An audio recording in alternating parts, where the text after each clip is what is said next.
Hello, all of my fabulous, beautiful people. How are you doing today? I hope that you are doing very, very well. I know, you're not used to seeing my face in these videos, but I thought I would try something new today. So let me know what you think of this type of video instead. Today we are going to be talking about Jonestown. It is actually the anniversary of the Jonestown murder-suicide today. And so I thought, what better day to discuss what happened. So we are going to be discussing Jim Jones and his life, and also what led up to Jonestown, and then what happened there. I will put a trigger warning before I discuss the massacre, just in case that part you want to miss out on. Maybe you just want to hear about how we got there and you already know what happened and it's too triggering for you. Trust me, I get that. So I will put a trigger warning before we get into that part. I'm going to do the YouTube thing for a minute. Please be sure to like this video, subscribe if you are new here. I would love it if you joined our family. I discuss multi-level marketing companies, pseudoscience practices, cults. We do some r/videos and commentary. I do a little bit of everything, but my main topics are MLMs and cults. So make sure that if that's something that you're into, that you press that subscribe button, turn on notifications, and think about joining my members if you want to help support the channel and our mission to make MLMs at least better regulated in Canada. So without further ado, let's get into who Jim Jones was, how he began his cult, and what happened on November 18th, 1978. And why there is the saying, don't drink the Kool-Aid.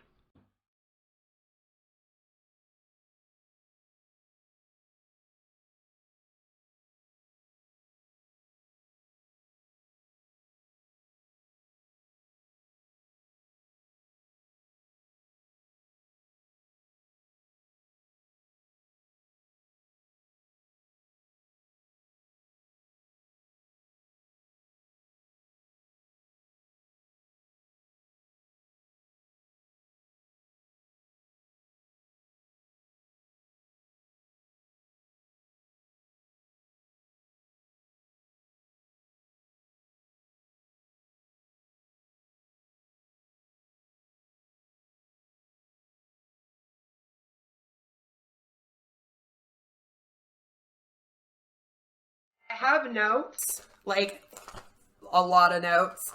So I am going to be looking down sometimes. I apologize. Just know that that's what I be doing. James Warren Jones, that was his full name, known as Jim Jones. He was born on May 13th, 1931. His dad was a World War II veteran who was on disability. His mother also worked, but I couldn't find what she did. And it is said that his mother actually did not believe in religion. She used to refer to the people's gods as sky gods. And she really didn't believe in any of that stuff. So it's kind of funny to me how then her son, grew up to be Jim Jones, who did Jonestown. James grew up in a house that actually had no plumbing. They were extremely, extremely poor. It was during the Great Depression, and they were living in Indiana. So at this time, it was a very different world than what we live in today. Racism was extremely, extremely large in that area. And at that time, Black people just did not have rights. And this is going to be important. So growing up, James had a lot of trouble making friends. The kids at his school said that he was kind of weird. He used to show up to school in his Sunday church attire every single day. So, that was probably a little weird to the other kids. Kids can be mean, And all of the kids just found him a little bit off. So because he did not make many friends in school, he got very into reading and being on his own, right? He began to study Joseph Stalin, Karl Marx, Mao Zedong, Gandhi, and Adolf Hitler. And these are actually the main people that he began to look up to. Yeah, I said Adolf Hitler. He looked up to Hitler. So that explains a bit, right? When he started reading, of course, one of the main things that he became interested in was religion. He was very religious, despite his mother not believing. He was going to church. He was reading all about religion and philosophy and politics. So he just gained a really big interest in religion and seemed to study it all the time.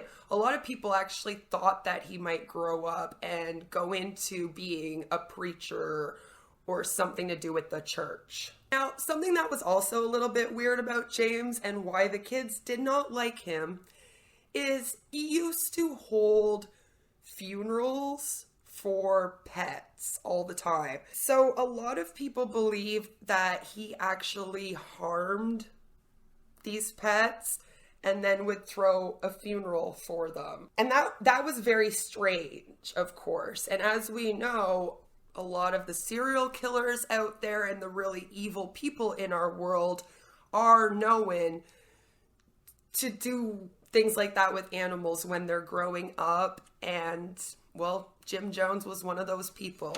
Now, I couldn't find anything that said that this was for sure, but one of James's childhood friends actually said that his dad was in the KKK. Now, it was one of his childhood friends, so he would know. But another thing that you have to understand is at this time in Indianapolis, that could have been very, very likely. That is one of the major places that the Ku Klux Klan did all their crap.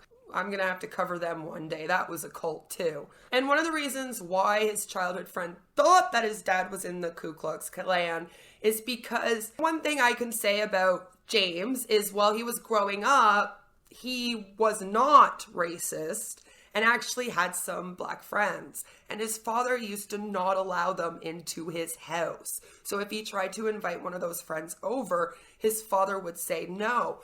They actually got into a large fight over this. And one incident led to him not speaking to his father anymore for years.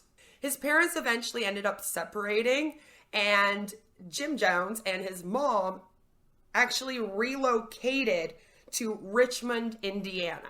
And this is when Mr. Jim Jones also got further into religion. He began carrying a Bible with him wherever he would go and was going to church very, very frequently. In December of 1984, he graduated on honors and early from Richmond High School. So of course he was highly intelligent, as a lot of these cult leaders are. He worked as an orderly at Richmond's Reed Hospital, and he was well regarded by his senior management. He was 17 years old when he began this job. However, there was one incident that the staff members really had an issue with. Jim was shaving one of the patients, and he ended up manhandling him, and it resulted in this patient, of course, getting sliced by a razor. He kind of sliced him. And one of the co-workers that was there said that after this happened, he looked at him and gave him a menacing, sort of like smirky smile. And it really creeped out this person. Like, they've talked about this. It's in the info I got. They've talked about this because they were like, that was so strange to me, how he gave me this menacing smile, because, you know, most of us, if we cut someone, we would be like, oh my God, I'm so sorry for doing that to you. And he just didn't have that response. He didn't seem to have any remorse over what he did and gave that smile. That didn't sit right with them. He ended up meeting Nurse Marceline Baldwin, and they were married in June of 1949. They relocated to Bloomington, Indiana, and he actually went there mainly to attend the university there, which was Indiana University Bloomington. Cool name. He attended the university for 2 years, and then he switched to night classes at Butler University to get a degree in secondary education. So that's what he wanted to do. He told his wife, though, that it was his mission to preach and teach equality. In 1951, he was 20 years old, and he began to go to the gatherings at the Communist Party of Indianapolis. And he became frustrated with the persecution of open and accused communists in the US. I'm sure you've heard your grandpa maybe say, "Oh, them commies," you know. They got a lot of flack and they were really being persecuted. And he really had an issue with that since he believed in communism, right? He studied Karl Marx. And if you don't know, Marxism, communism, hand in hand. So he was very into this, of course. It is said that he actually asked himself, he has said this, he asked himself, how can I demonstrate my Marxism? Oh, I know, infiltrate the church. Yep. So basically the whole reason why he wanted to get into being a preacher is to talk about communism. Methodist district superintendent actually helped him get his start in the church. You jerk. Why'd you do that? In 1952, he became a student pastor at the Somerset Southside Methodist Church. He claimed that he had left that job because basically they didn't let him do whatever he wanted. He had to do what they said. He didn't like it. Around this time is when Jones actually witnessed a faith healing. That is when, you know, when you see them on TV and they're like, I have healed you of all your sins, just by like touching your head and praying. Yeah, he went and witnessed one of those. And when he saw it, he was like, hey, that's cool. I can do that. He saw that it attracted people and the money, honey, of course. And he thought that by starting to do this, it would, of course, accomplish his social goals, which we're going to get to. He organized a religious convention to take place, and that was supposed to go on from June 11th to 15th, 1956. And that was in Indianapolis's Caddy Tabernacle. That's what it was called. Made me laugh a little bit because I'm French, and, well, tabernacle is a bad word to me. He and his wife actually used to fight over religion. He was really drawn to the African American churches. Yes. So this is when we get into really how this began, how Jonestown came to form. His wife was a little bit confused about his religion, but Jones was like, listen, I love going to these black churches. They're more fun than going to our white churches. And so let's go. So in 1952, though, he was like, you know what? I'm just going to create my own church. And he did. His church was racially integrated, which, by the way, this was not acceptable at the time. Like I said, this was a very different and, in my opinion, an awful time in our world where there was a lot of segregation. Black people were not allowed in places that white people went. And the thing about Jim Jones is he actually had a lot to do with helping to integrate black people into white churches and etc. So he gained their trust.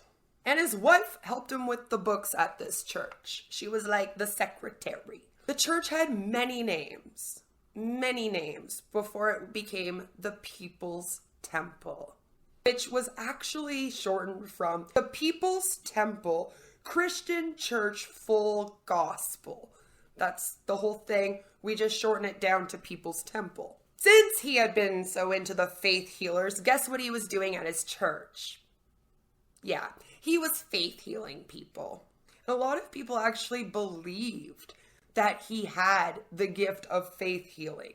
He was very good at convincing them. This is when he got even more into studying Adolf Hitler, by the way, which, if you're gonna look up to someone, that ain't the dude. One of the people that he really looked up to told him to find an enemy and make sure they know who the enemy is, as it will nullify the group and make the group, his church group, subservient to him. So this is what he did. He actually became a huge advocate for Black people.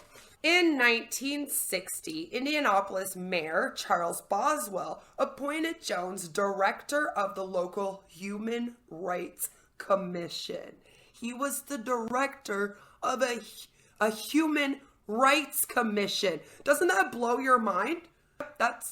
He was supposed to be that. Yeah. Human rights, sir. Human rights. Jones was widely cheered at a meeting of the NAACP and Urban League when he yelled for his audience to be more militant. Then yelled one of the famous lines that you'll always hear, which is, "Let my people go!" He did graduate from university during this time with his degree in secondary education like he wanted, but it was 10 years after he began his studies. It shouldn't have taken that long, but whatever. Like I said, his advocacy actually did help integrate the churches, the restaurants, everywhere. Black people were not allowed in these places where white people were, which is silly to me. Okay, we have an awful history out here. So that is something that he did help with. He helped with the integration. He helped kind of end the segregation of Black people in that area, when that was actually one of the worst areas for it.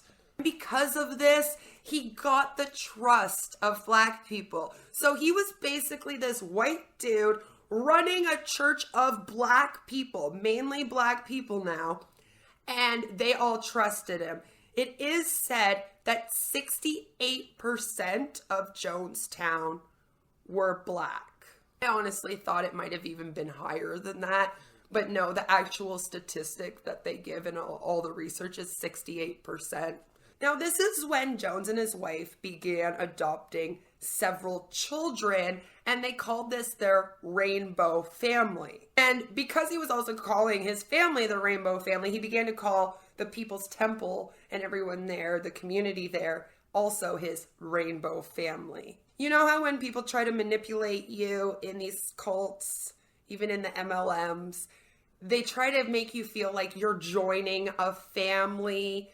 So this is when this started to sort of unravel at this church. Now, there was a lot, okay? I need the notes for this part, guys. In 1954, he adopted Agnes, and she was part Native American. In 1959, he adopted 3 Korean Americans named Lou, Stephanie, and Suzanne. Suzanne was 6 years old at the time. This adoption was used to encourage the members of the church to adopt orphans from Korea. In 1959, he and his wife had a biological child, and they called their kid Stephen Gandhi. Yep, that was his name. In 1961, he and his wife were actually the first couple to ever adopt a Black child. This was unheard of at that time. Like I said, very racist time. So this had never happened. White people were only adopting white kids, okay? We were awful people. And so they were actually the very first people to adopt someone who was not white. And they actually named this poor child after Jim. This poor kid got his name, known as James Warren Jones Jr. or Jim Jr. Then they adopted a white son. It's said that they adopted this son from a member in their temple, and his name was Timothy Glenn Tupper. Now, in December of 1963, Jim and his family traveled to Brazil he actually wanted to set up a new temple there. But when he was gone, the temple back home wasn't doing too well. So he was like, okay, never mind. I'm just going to go back home then. When he got back to his church is when he started telling all of the members there that the world would be engulfed by nuclear war on July 15th, 1967. Oh yeah, he had a doomsday set. And this was going to be leading everyone to a new socialist Eden on Earth, and the temple had to be moved to Northern California for safety. Because, you know, you don't want to go up in flames, right? Apostolic socialism is what was preached in his sermon. So he taught that socialism brought religious people to enlightenment. His quotes is, if you're born in capitalist America, racist America, fascist America, then you're born in sin. So you can help where you're born. But if you're born in socialism, you're not born in sin. Again, because you can help where you're born. It's like you can help what color skin you have. Like, that's silly. By early 1970s, Jones began claiming Christianity is a flyaway religion. Which, of course, this was a little bit weird to people. You have to remember, he's running basically a Christian temple. And then he starts saying this. I'm sure some people were kind of like, huh? What? He began to reject the Bible at this time. Again, a little bit strange for a preacher of a temple. He said it was a tool to oppress women and non-whites. Which, I mean, I have to kind of agree with it a little bit. And he denounced a sky god. So he began to speak a lot like his mother. A lot of people wondered where this whole, like, we're denouncing sky gods thing came from. It was because his mom used to call them that. And so he kind of started saying the same things about him that she used to say. He did not believe that God was a good God. So who would they worship then? Him. So he wrote a book entitled The Letter Killeth, which criticized the King James Bible. If you're unaware, the King James Bible is like the Bible of all Bibles. This was kind of a big thing in the religious world. He began preaching that he was the reincarnation of Father Divine. Now, Father Divine was the one that told him to make an enemy out of someone. And he was someone that he really looked up to. So he passed away. And then all of a sudden, Jim Jones is out here going, I'm him reincarnated. He also said that he was the reincarnation of Gandhi, Jesus, Buddha, Jesus and Buddha just chilling together, I guess, and Vladimir Lenin. Yeah, we got quite the group. In 1977, though, Jones received a Martin Luther King Jr. Humanitarian Award from Pastor Cecil Williams. And that's a pretty prestigious award. It means that he did a lot for the Black community, right? Which he did. He did help integrate. And like I said, in my opinion, I feel like he really only did that because he knew that they were a vulnerable group of people. And he knew that if he stuck up for them, they would trust him and what he said. And then he could prey on them more. That's my opinion. I'm sure tons of people agree with that, though. In 1977, Jones's wife actually ended up admitting during a New York Times interview that he was mobilizing people in religion to spread Marxism, and that Mao Zedong was his inspiration. So this got printed, and they did end up moving to California. They took the temple with them. In one sermon, Jones is quoted as having said, "You're gonna help yourself, or you'll get no help. There's only one hope of glory that's within you. Nobody's gonna come out of the sky. There's no heaven up there." Again, preacher. "We'll have to make heaven down here." Within 5 years of them moving to California, the temple just grew. It opened branches in San Fernando, San Francisco, and Los Angeles. And then they began expanding to major cities all across California. So this thing was spreading like mad. San Francisco was actually at the time a really big center for radical protest movements. This was going on a lot at this time. And so they moved the temple's headquarters there. Of course, because he's all about Marxism, he's all about politics, and kind of leaving religion, right? Like he's talking about how there's no heaven, there's no God, but very much still promoting communism. At this point, Jones was a public figure. He never stayed out of the spotlight. He loved doing interviews, loved being on TV. He was all over the place preaching his Marxism, right? Since he was always in the press, this is about the time, since that New York Times article came out. Now people are starting to scrutinize him because he's a public figure too. Just becoming a public figure just automatically gets scrutinized anyway. However, the media scrutinizing him is actually one of the things that will lead to the downfall of the People's Temple. This is where we get to Marshall Kildriff. Now, he actually worked for another magazine, but they did not want to print his article on the People's Temple. He had been kind of researching it, looking into it, and he wanted to do a hit piece on it. Since his editors didn't want to print it, he took it to another magazine. He took it to the New West magazine. Now, this is when Jones, so while this is going on, he's getting scrutiny in the media. People are starting to kind of see that he's not good, right? So what does he do? Well, he decides that he's now going to go to Guyana. I have a speech impediment. This word is so hard for me to say. I am so sorry if I'm mispronouncing it. This is where Jonestown was built. I believe that he moved all of his people there to get them away from the media scrutiny so that, they wouldn't have their eyes opened and figure him out. He actually called Jonestown, the real name for it was the People's Temple Agricultural Project. So he kind of convinced everyone that, they were going to be going and living in a commune and that this would be an amazing thing.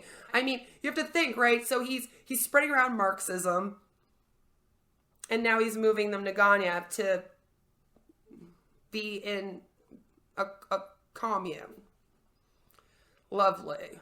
And this brings us to the summer of 1977. Kildriff's article ended up being published in the magazine. He promoted it as a socialist paradise and a sanctuary from the media scrutiny. He kind of admitted that was partially why they were leaving. It's just he also tried to kind of say it was to go and have this amazing paradise because remember, they have to make heaven down on earth because there's no heaven. Yeah. So this was, of course, supposed to be the model communist community. He wanted to make this to kind of show people like, look, we can live as communes. We can be commies, It works really well. Look at us go. He told everyone that in his temple, he had the purest communists ever. Everyone that followed him was just a pure commie. However, the problem was that once all these people arrived at Jonestown, instead of it being a paradise, it ended up being more like a prison. All of a sudden, they were not allowed to leave the premise at all. This is when he also began to preach his translation. And his translation was where he was telling his followers that they were all going to die together and then they would be moved to another planet. Are you following me? On a completely different planet. We're leaving Earth. We're going to like Mars. And then there they would live blissfully. He was now grooming them for the awful day we're getting to. He's telling them, listen, this is what we were supposed to do. We were all supposed to come here, start this communist community. And then once, we have that going, we are all to die together and then go to another planet. And basically, he talked about this other planet like it would be heaven.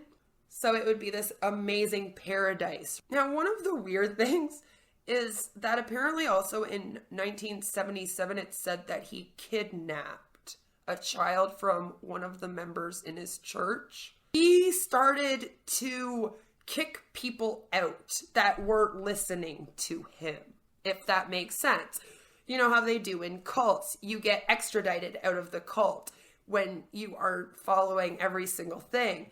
So he actually removed this boy's father, extradited him, you get out of Jonestown, you leave, but then he kept his son. It is also said that he fathered Jim John Chemo with temple member Carolyn Layton. So he might have been doing polygamy. There isn't like for sure proof that he fathered that kid. There was never a DNA test or anything like that done. She never came out and said, yeah, he's the father. None of that happened.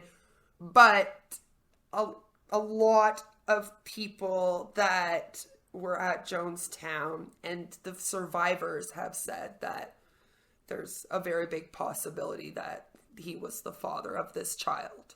Also in 1977, in autumn, Timothy Stowen and other people that were questioning the temple at this point formed a concerned relatives group. They had family members who remained in Jonestown. Family that stays in the cult is not allowed to have any contact with that person ever again. So if you leave your family and leave the cult, it's like you're never allowed to see your family again. Timothy Stowen is one of the main people that helped bring awareness to Jonestown.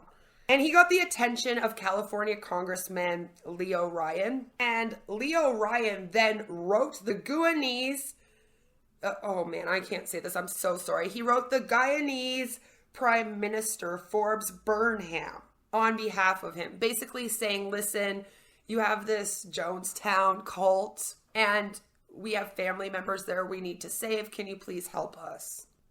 He also started a battle with Jim Jones for his son. His son that was still in Jonestown.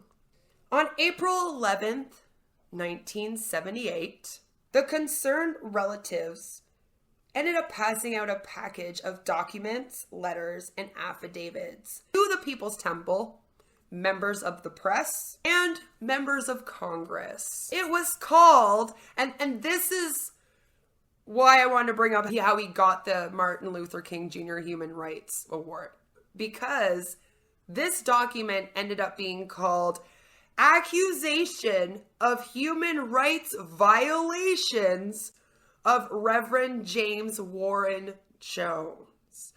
So at this point, we have Jim Jones, who has gone from someone that was advocating on behalf of Black people, and he received a Human Rights Award, right? And then now he's actually committing human rights crimes on his temple members. Big switch, right? And this is kind of what got everyone's attention, especially the press. When the press saw this, they were like, oh my, now we really have to start running stories on Jonestown and what's really happening there. They were all coming to the conclusion that yes, this was a dangerous cult. In June of 1978, escaped temple member Deborah Layton actually provided everyone with more information when she left. She had an affidavit which detailed all the crimes that he was committing, as well as the substandard living conditions in Jonestown. Like I said, it was not the paradise that he promised everyone. They were living in huts. They did not have clean water a lot of the time. It was just very bad living conditions. Not at all the paradise that was promised to them. Summer of 1978. Jones hired JFK assassination conspiracy theorists Mark Lane and Donald Freed to help make the case of a grand conspiracy against the temple by U.S. intelligence agencies. So he's trying to convince everyone that there's this big conspiracy against him. He actually said that he wanted to pull an Eldridge Cleaver. And for those that don't know who that was, he was a member of the Black Panthers. He was a fugitive and he actually left the US, and then eventually he was able to return after rebuilding his reputation. So Jones kind of had this idea that, you know, he would go to Jonestown, have this like commune, and then he would be able to eventually return to the US after he convinced everyone that the bad things they were saying about Jonestown was just this intelligence conspiracy. People were just trying to bring him down because they didn't want him to be such a good church leader, you know? And now this brings us to November 1978, when everything happened. So on October 5th, 1976, I know we're jumping back a little bit, 3 days after a taped telephone conversation with Houston's ex-wife in which they were discussing leaving the temple, Bob Houston was then found dead on October 5th, 1976. Leo Ryan was friends with his father. So because he was friends with his father, of course, him ending up dead really piqued his interest on this. So basically, since 1976 until 1978, he was trying to figure out what happened. So on November 14th, he actually flew to Jonestown along with a whole group of people. So we had Jackie Spear, who is his legal advisor, Novell Annaborn, who represented Ghanai's Ministry of Information, Richard Dwyer, Tim Reitmerman, Greg Robinson, Don Harris, who is an NBC reporter. Bob Brown was an NBC camera operator, so he brought NBC with him. Steve Sung, NBC auto technician. Rob Flick was the producer at NBC. Charles Cross was actually the Washington Post reporter that went with him. And Ron Javers was a reporter for the San Francisco Chronicle. They also brought with them the Concerned Relatives representatives, which at that time actually included Tim and Grace Stowen, Steve and Anthony Katsaris, Beverly Oliver, Sherwin Harris, and Carolyn Houston Boyd. So all these people got on a plane and went to Jonestown. Now, when they first got there, Lane and Gary initially refused to allow them access to Jonestown. But on the morning of November 17th, they informed Jones that Leo Ryan would likely leave for Jonestown that afternoon, regardless of his willingness. So it was kind of like, you either let me in or we're coming no matter what. Leo Ryan's party, accompanied by Lane and Gary, came to an airstrip at Port Kaituma, 6 miles from Jonestown. Only 4 of the concerned relatives could go because of the aircraft seating limitations. They did have to take one of those like kind of private little airplanes to get there. Only Leo Ryan and 3 others were initially accepted once they arrived, right? Because this is a commune, so it's like they have to be accepted in. The rest of Leo Ryan's group was allowed in after sunset once it got dark. That night, they went to a musical reception in the settlement's main pavilion, which is it was basically just the main tent that they hung out in. It is said that at this party, Jones said he felt like a dying man and he started to rant about government conspiracies.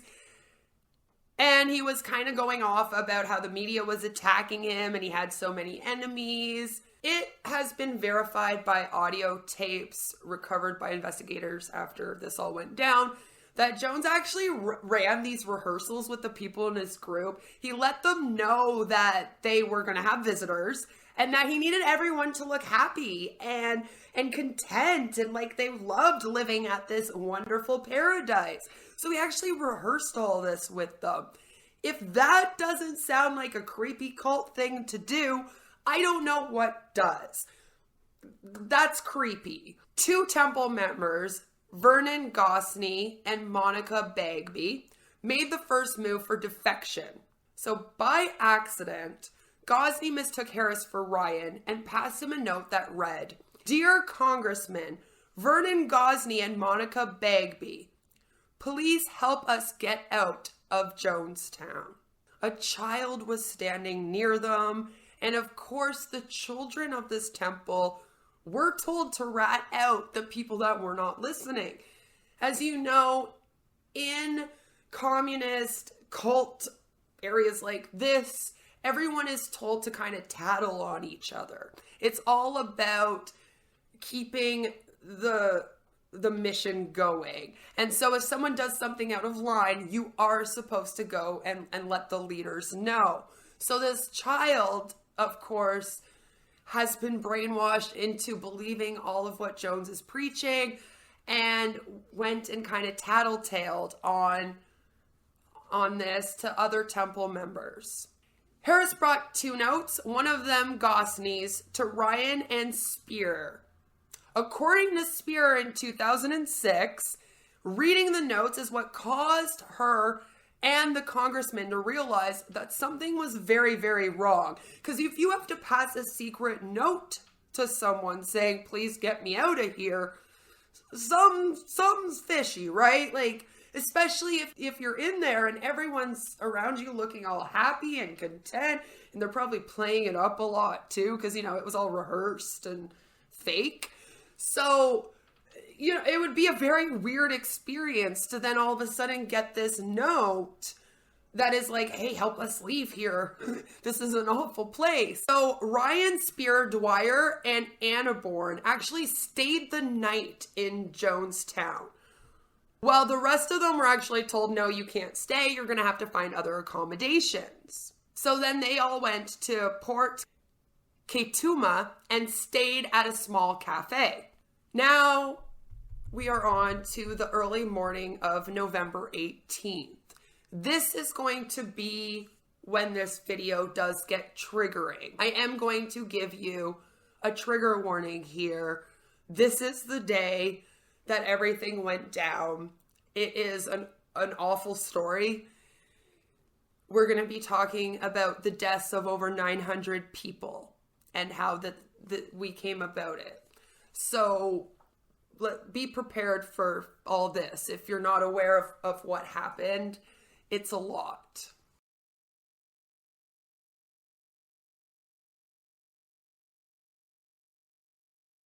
So in the early morning of November 18th, 1978, 11 temple members felt like there was something weird going on. Now, remember how I said he was already kind of promoting that they would all die together? I'm thinking that it might have always kind of been a plan for that day, and some people changed their minds, of course. They actually left Jonestown, walked out and all the way up to the town of Matthews Ridge, which is actually in the opposite direction of where the airstrip was. When journalists and members of the concerned relatives came later on that day, Marcelin Joes gave them a whole tour of the settlement.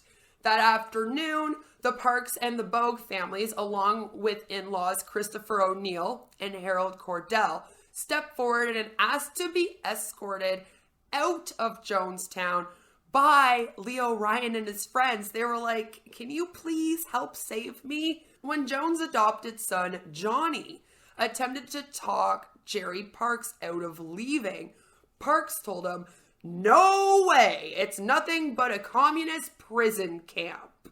Because that's how it felt to them at this point.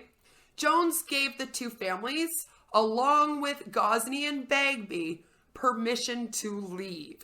It is said that one of the only reasons why he gave them permission is because he had people from the press and stuff there who, it would have looked bad if he was like, no, you cannot leave here. Without thinking that it also looks bad that they have to ask permission to leave, right? That's weird. When you're an adult, you should never have to ask another adult for permission to leave. You should be able to just go. Once this happened, it actually started to violently rain. Starts to rain very violently, and people are starting to get very emotional. And it's a little strange. The people that are visiting are wondering why everyone's getting so emotional.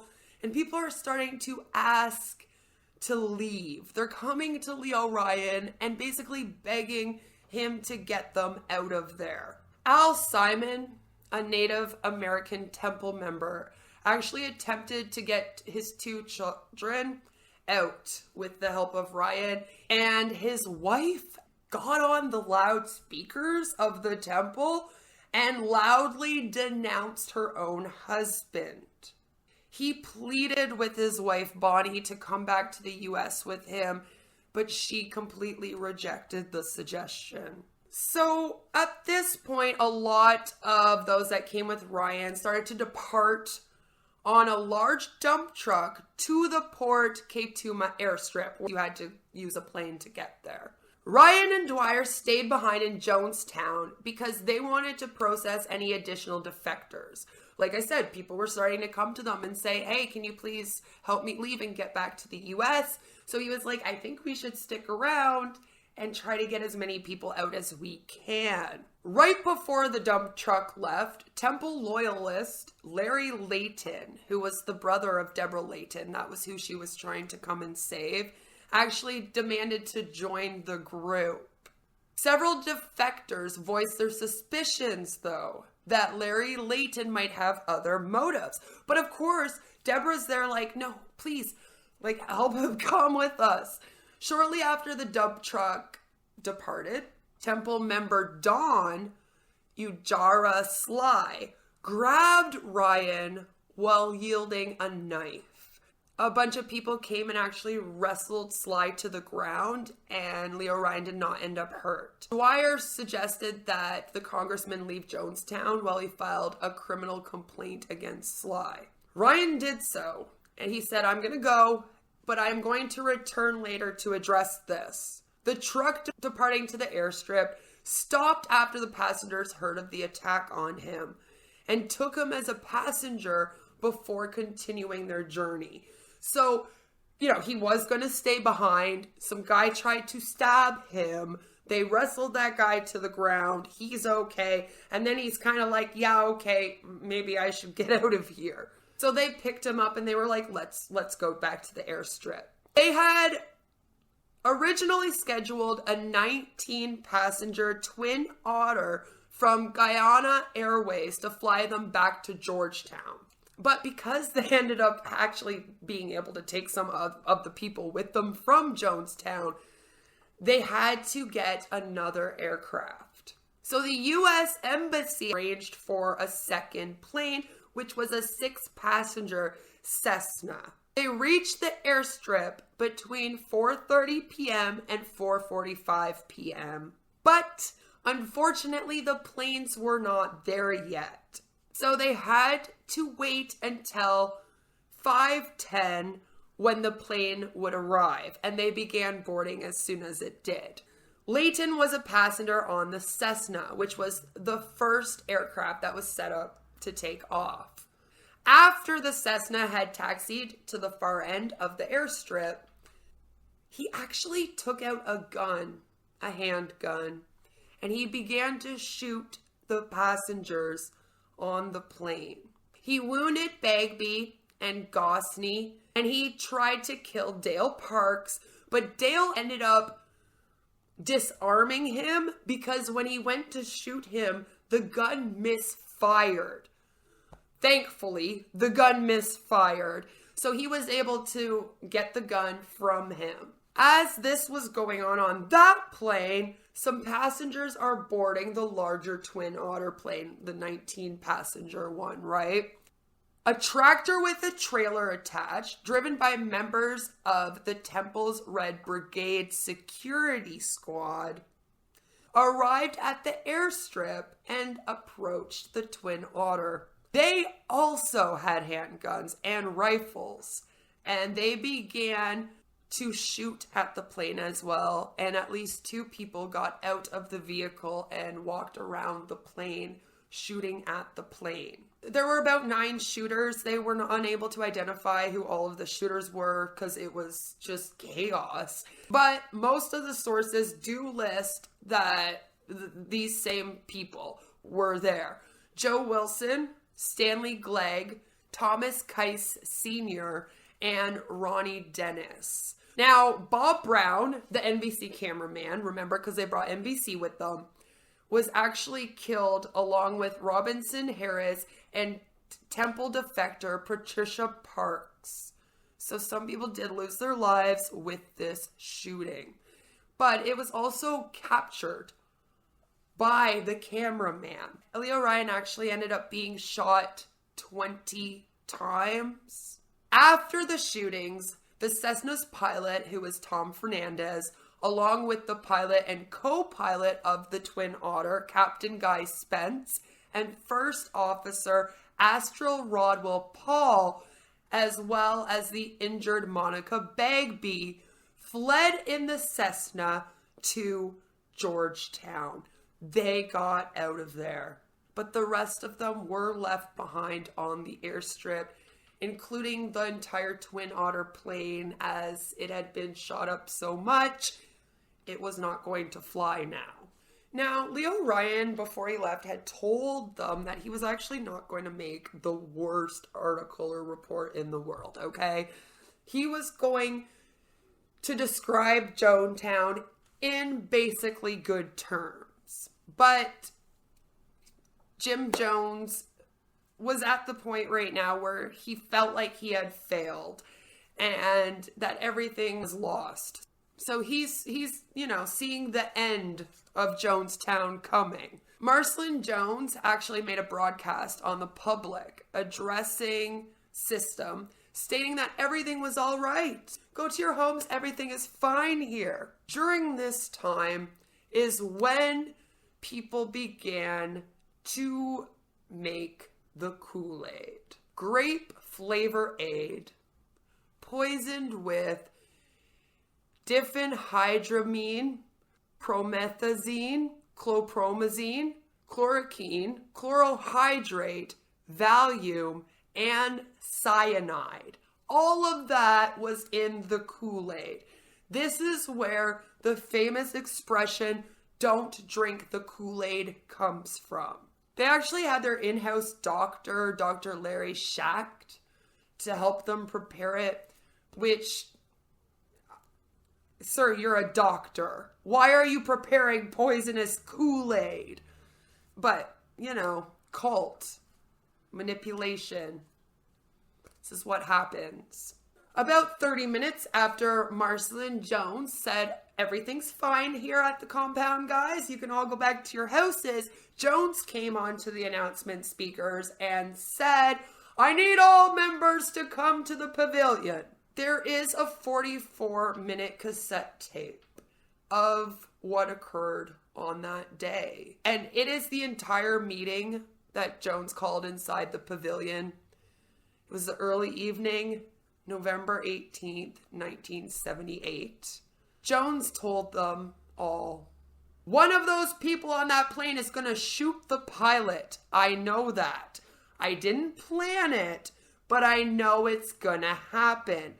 They're going to shoot down that pilot, and down comes the plane into the jungle. And we had better not have any of our children left when it's over, because they'll parachute in here on us." So on the tape, you can hear him telling everyone that it is time to commit revolutionary suicide. You can go down in history saying you chose your own way to go, and it is your commitment to refuse capitalism and in support of socialism, was the theory of Jonestown. Some people began to resist this. They did not want to end up committing suicide, but they were told to make it a beautiful day and do it anyway. The first to take the poison were Rouletta Paul and her 1-year-old infant. They had syringes without the needle, and they were using that to squirt poison into the baby's mouth. There are people that survived this, that watched their wives poison their babies and poison themselves right in front of them. All of the members began to drink the Kool-Aid. As people started to pass away, some of the members started to have second thoughts. They were actually held down and force-fed the Kool-Aid. People were trying to leave the temple, and they were being held there against their will. Listening to that tape was the worst thing that I have ever listened to in my entire life. The screaming, the death that these people would have faced would have been so painful. It's a painful way to die, by drinking this poison. And so the tape is extremely triggering. I was very triggered by it. I listened to the whole thing.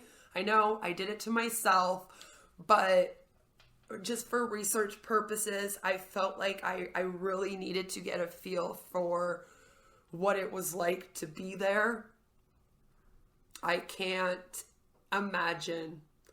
And my heart goes out to these men that survived and these women that survived, that watched their family and everyone that they knew at the time pass away around them. I can't even begin to imagine what that would have been like. I'm a mother myself, a wife myself, and I can't even put myself there. It's too much. This is one of the worst things that has ever happened. This death takes 5 full minutes for the children, 20 to 30 minutes for the adults. So as you can imagine, people were drinking this, screaming in pain. I have never heard people scream like that. Blood-curdling screams. It is the worst thing I have ever heard in my entire life. I don't think I have ever heard anything like that, ever. Do not listen to this tape if you are triggered at all. If you have a trauma disorder, don't listen to it. I had nightmares for weeks after I listened to it. It messed me up. So don't do that to yourself like I did. Jones was actually saying during this, I tell you, I don't care how many screams you hear. I don't care how many anguish cries. Death is 1,000,000 times preferable to 10 more days of this life. If you knew what was ahead of you, he says it twice, you'd be glad to be stepping over tonight. A lot of the people willingly took this. So this has been considered a mass suicide. I would actually call it a mass murder. I feel like everyone who was there was completely manipulated by this man, thinking that if they did this, they were, of course, going to go live on this other planet and all be blissful, have this paradise. And even though they sat quietly, waited for the Kool-Aid, it is said that there were people just sitting, kind of waiting for their turn. I really do strongly believe that he had a complete hold on these people and control over them. If they had never gone to Jonestown and had him as a leader, they probably would have never done this. That's what I believe. I think that instead of calling it a mass suicide, it should always be called a mass murder. 918 people died in Jonestown. 4 other temple members committed murder-suicide in Georgetown as well on this day at Jones's command. It seemed to be a situation where those that were there, they had the choice of either drinking it or being force-fed it. Some of the people that survived this survived because they played dead. They pretended that they had taken it and laid on the ground with the dead bodies.